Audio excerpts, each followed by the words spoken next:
have a very special guest in the studio with us.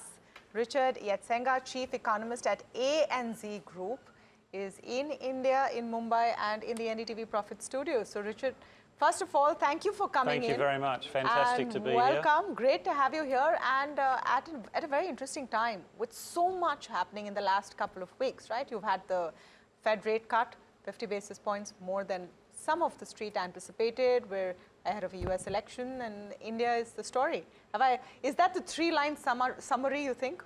Probably. I mean, it is quite interesting. We can talk about what the Fed's been doing. Let's start there. And China, of course. China is revved up suddenly in the last couple of days. And between them, they're nearly half of global GDP. So obviously a really big global trend developing both those places. Yeah. So let's start with what the Fed has done and the after effects that we will possibly see. Some concerns that you might see, inflation heating up after the Fed cuts, both of the conversation coming from Harris and Trump are slightly inflationary. Do you think the kind of excitement we've seen is a bit premature? You know, some people love to find the bad in whatever is going on, or look for the dark cloud, and I'm not saying that's you, but, you know, the Fed cut by 50, they must know something, the economy's bad. The Fed cut by 50, we must have an inflation problem, and if either of those don't get us, well, we've got the US election, and who the heck knows what will happen with that. I mean, let's step back a little bit. The Fed doesn't know anything. It looks at the same data we do, and the growth data in the US is absolutely fine. 2 point something. It's completely Goldilocks. Inflation doesn't rekindle after 150-point move. I mean, I think as the Fed delivers easing, we are going to see it gain traction relatively smartly, but I don't think that means inflation turns around and starts to pick up. And sure, the US election is a risk. We've had a couple of elections in the last decade in the US which have had some quite unfortunate, certainly make people feel uncomfortable in terms of what they mean, but also whoever wins the US election wants a strong stock market and a strong US economy. And so that reality is probably going to be a pretty good temper on some of the most extreme policy positions from either candidate. Yeah, you know, I think that comes with the job for journalists to always look at that. Well, and economists as well, I might say. Economists, you know, so that's the thing. Economists describe themselves as glass half empty people. So maybe that's the first well, thing. Well, they used to call us dismal scientists, but now, of course, we have geopolitical experts that make us look like optimists. So, so let's come to what this means for, say, emerging markets like India. I'm talking about the Fed rate cuts now. You're saying there's no real concern about inflationary pressures. Do flows increase for India? Do you see the pace and the quantum of cuts coming down as well? I think so. I think the Fed will become more prudent and ease a little bit more slowly. Emerging markets like India have been through the most difficult part of the cycle. Aggressive Fed tightening, structural China slowdown. If there was going to be an emerging market problem, the intersection of those two things should have given us one. And the reverse has happened, actually. Emerging markets have gone from strength to strength. You know, I can't recall a time in my 20 years coming here that the external perception of India has been so strong. So if you think about why that is, financial sector resilience means when the Fed tightened, it didn't have all those uncomfortable financial fragility flow-ons into the Indian economy. Let's all remember 10 years ago, India was one of the fragile five. Now it's one of the fantastic five. I'm not sure what the other four are, but we can work that out. And China's structural slowdown at face value looked like it might have been negative for the region, but actually what's happened is every dollar of global capital is no longer looking at China, it's looking further afield. I don't think it's any coincidence that this kind of great Indian emergence into global consciousness the last few years has occurred as China has kind of ended its 20 years of economic exceptionalism. I think the cost of external capital for India has come down. So if that's the worst part of the cycle, and now interest rates are coming down and now China's stimulating, I think India's challenges are probably questions about excess, managing the amount of demand, making sure financial excesses aren't emerging, making sure the fiscal position is allocating capital in the right way. It's not, I don't think it's a problem of insufficiency. Can I ask you, and really good to know that you said that let's figure out which the other four are, because India is certainly part of the Fantastic Five.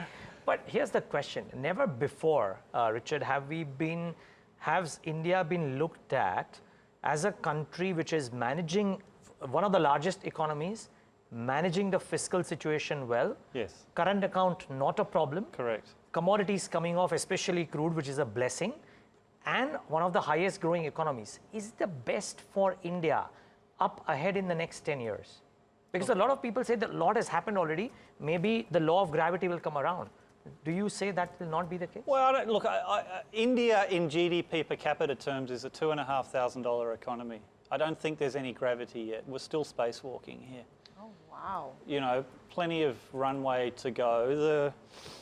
As I said, I think that the challenges here are managing the possibility of excess rather than the challenges of insufficiency. As long as there is an ongoing, reasonably consistent reform program, I think you'll see the economic magic happen. The great thing about reform at this level of development is small policy steps can actually have magnified impact as they cascade through the economy, as the private sector makes its decisions. What wealthy economies are finding about reform is you've done all of the big reforms, you're left with a whole sequence of little ones, none of which look like they make much difference. But I don't think India is in that position. It's still stopped plenty of runway. So what is it that you're watching out for the most? What is it in terms of reforms that would excite you the most up ahead in the next 2-3 years? So trade as a share of the economy in India is above 50%. That's fantastic. But there are still what seem to be lots of arbitrary guidelines about which sectors are open and which sectors are closed. Foreign direct investment, again, it's not clear what the overarching rationale is for what type of foreign investment is accepted and under what conditions they're accepted. India, right here, right now, has never been in more demand from a foreign direct investment perspective. So having the right clarity around what sort of investment India wants, I think, is crucial to harnessing that. The agriculture sector in every economy is perhaps the most difficult sector to reform. Even wealthy economies like the Netherlands and New Zealand, who've done very well on the climate transition, that transition's got to the farm gate, and it is much more difficult territory. India's at a different stage, but still that agriculture sector kind of releasing labour that the rest of the economy can use is a whole part of the development story. How do you do that in a way that takes everybody along for the journey? Some of these problems are quite difficult, but they're problems that other economies have faced before. There are solutions there. Right. Richard, just to take a cue from what you said, and we were talking about all the good stuff that's working for India, I want to make this a little more short-term in nature, but I don't know how closely you track Indian politics. We go into state elections with, of course, Haryana, Jammu Kashmir, Maharashtra at the later part of this year. Manifestos of various political parties are full of promises of freebies. For short-term gains, there could be a long-term impact. Some argue good politics is not always good economics. Do you feel that between now and the next 1 year, this is one domestic factor that economists would be watching? I mean, it's interesting listening to you. You could talk about any economy. You could replace India with almost any other country and say virtually the same thing. The dominant political narrative today, people like to say it's left versus right or divided electorates. Actually, the dominant political narrative today is incumbency. You're much more likely to get elected than get re-elected. At least in with the same gusto. Correct. You know, the national election here. So how much of that is a factor? You talked about how the excitement about India has been the most that you have seen in the 20 years you've come here. How much is the politics of the day and the governance and the government of the day a factor in that? Or is it in comparison to China, or because of what's happening with China, that you're seeing this rise in interest? India has been probably the most stable democracy the last 10 years, globally. Yeah, I mean, now the leadership's needing to manage things. So it's fair for us to assume that you're not concerned about this? I'm always concerned about politics wherever I go, but there's nothing I can do about it either. No, but do you feel like this could be a little bit of a stumbling block for us? Not really. Okay. Not really. Talking about stumbling blocks, and I'm going to go from local to global, there's a recent IMF working paper that talks about China's subsidies in shaping exports and imports. Now, of course, there are implications. If China's demand is slowing and there's so much happening in that part of the world, this could become a worry for countries like India. And then you throw in the geopolitical stress and relationships with the US. How much of this could be a problem for India? Trade is a challenge. We shouldn't hide away from that. The global trading environment is changing all the time, and what one economy does has implications for others. Tariffs on Chinese electric vehicles by the US and Canada, you would presume, will redirect Chinese electric vehicles to other countries that don't have tariffs. China's trading less with the US today than it did when Trump was elected the first time around. Those exports have ended up in other parts of the world. I think every economy now has choices to make about how open it wants to be, where it wants to balance the gains from trade, and economists can talk to you about those a lot. And one of the reasons the world's so prosperous is because we have been very open, but also to what extent do economies want to lose some productive capacity, potentially make themselves, somewhat reliant on imported products. I think the economics and the politics are intermeshed. So I always worry about the politics, but there's nothing I can do about it. So just let's talk about China a bit and what China has done in the last couple of days. Some moves on interest rates and some very strong statements, stronger than the moves, some would argue, but talking about how they will aggressively handle rates, the housing market. Does it give you, as someone who watches these spaces very closely, any sense of comfort that the powers that be in China can really do something solid to turn around the issues they're facing? It does give me some comfort. Maybe it means, it depends what you mean by something solid. Can China stabilise the economy at growth of 4 point something or something close to 5? I think they probably can. Can China turn around this structural slowdown that began well before the pandemic and has continued after the pandemic? I don't think so. I just think the constraints on the way the economy operates are too large. The population is shrinking, debt is very high, and high debt doesn't mean you stop growing, but does make it more difficult to grow quickly. And China, of course, is the world's largest trading nation. It runs really kind of an invest-to-export style model in a world which is becoming more sceptical of, rightly or wrongly, becoming more sceptical of that model. I don't see a policy package which fundamentally changes those headwinds. Richard... I have a follow-up on the China piece. And one fear, and I think Samina just kind of asked that when I alluded to that. Do you reckon countries like India, so let's assume the hypothesis is that if Donald Trump were to come back, there are excess tariffs, etc. Europe is anyways battling that as well. China exports, which are right now going to those two trading blocks, even more get curtailed and therefore go to the other neighboring economies. Can countries, in an idiosyncratic fashion, raise tariffs to combat that kind of dumping pressure from China, which is struggling with overcapacity and will produce more and will export more, at least in the near term? I'm not talking about 5 years out. I'm talking about the next 12 months. And also just to add to Neeraj's point, I think the matter is a lot more complicated by geopolitics, right?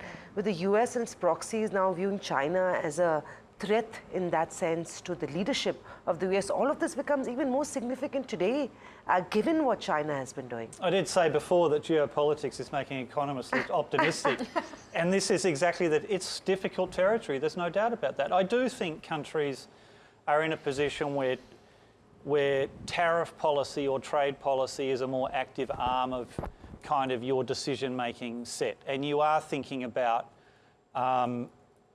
to what extent do I want to trade off lower prices for consumers, for domestic resilience in certain industries, for domestic self-sufficiency, and not even self-sufficiency, but having the ability to produce certain products on your own. I think those trade-offs are now occurring all the time. Richard, we've sort of gotten immune in a bad way, right? With so much happening on the geopolitical side.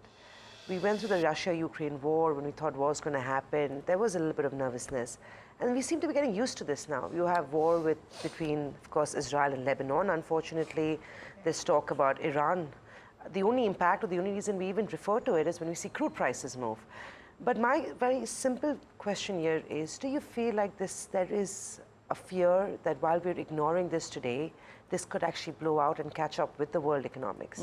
I hope we never ignore war and conflict. I mean, what's going on in Europe and the Middle East, of course, is horrific on so many levels.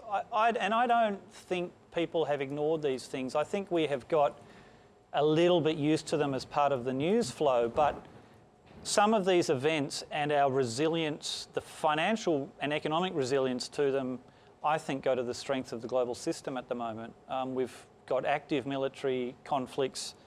We had a kind of a minor major US bank evaporate almost before most people knew it existed. We had a mini crisis in the UK about 24 months ago. We had the meltdown of the yen carry trade, which Monday, a couple of months ago, the price action in markets, apart from the day Lehman's went bust, 15 years ago, it was kind of cataclysmic. Yeah. And none of those have had any significant global economic implications. You can have financial brush fires, but when there's no financial tinder lying around, they stay very isolated. And this system keeps getting tested, and I think it's in really, really good shape. And what it goes back to is, after the global financial crisis, governments and financial regulators said, whatever mistake we make, we don't want to do that again. So there's a quick enough reaction. The regulation is ongoing. It's 15 years deep now. Banks are much more resilient, less financial froth. Even here, some people tell me that the capital of credit derivative trading in the equity market in the world, it doesn't seem to me like you have the sort of financial froth which is at risk of causing some sorts of broader contagion. There are enough safeguards that the regulators put into place, margins, etc., only select stocks. So a lot's been done there. Yeah. No, I just wanted to get your take on, we talked very briefly about the US elections as an event. And you made the point that whoever it is wants equity markets to do well in the US and may have actually a similar view on China or on being protective on trade, etc. Having said that, there will be a difference if it's a Trump administration or a Harris administration. What are those two scenarios looking like for you, and which one do you think works better from a global economy view? The big advantage of a Harris presidency, of course, is she speaks everybody's language, understands how the system works, won't surprise people at major events, will sound much more presidential in a way that people are used to. The challenge for Trump, regardless of what you think about his policies, is he just operates in a very unique... She even looks the part. She looks very presidential. I'm not saying he doesn't, but sometimes he wears orange ties even. But he just operates in a way You're wearing an orange tie. I know. He operates in a way which upsets the system. And people don't. Yeah. He puts out a tweet. Is that policy or is it not policy? I'm not quite sure. The latest news on him is going into Bitcoin. I think he's launched his own Bitcoin, if I'm not wrong. So yeah, he's a businessman first. So the anything goes bit is, you're saying, worrying. Well, of course it makes us nervous because we think he forgets he's trying to be leader of a country, not leader of a private business, and the way you operate should be a little bit different. But I think we learned to move beyond that in Trump 1.0, and if there's Trump 2.0, it will be the last one. And my expectation is the world will get through that as well. I mean, a few bruised egos, and there will be some difficult meetings. But Trump wants the US economy to be a strong place, and what he can't do this time is just add demand. He will have an inflation problem if that's what he tries to do. Richard, I'm just going to take this more local now and talk about actionables. I mean, you're at one of the biggest banks in Australia. What is the view about India? Are you recommending to your private clients, to your institutions, to pick up Indian debt? Because it almost seems like a given, if history is to go by, the Reserve Bank of India usually cuts rates 3 to 6 months after the Fed makes its first move to keep the rate differential intact. Do you think Indian paper is attractive? Are people in Australia getting eluded or getting lured into buying Indian paper or Indian equity, one of the two? India is very attractive. It doesn't seem to me that markets channel that you're talking about has undergone much of a change in the last few years. I think the pool of investment funds that are interested in that are still very interested. Where the biggest shift has been is India's focus as a foreign direct investment destination and a trading destination. I think that's where the big shift globally has been the last few years. One, I use this terminology, India's legacy of disappointed expectation. When you talk about India, sometimes you can almost see people say, oh, well.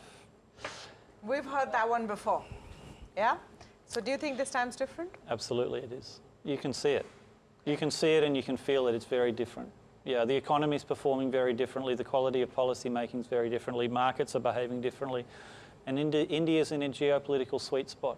It's the only large economy everybody wants to have a strong relationship with. And I think all of these things are coalescing together. And you can see it you hear India in the trade discussions wherever you are.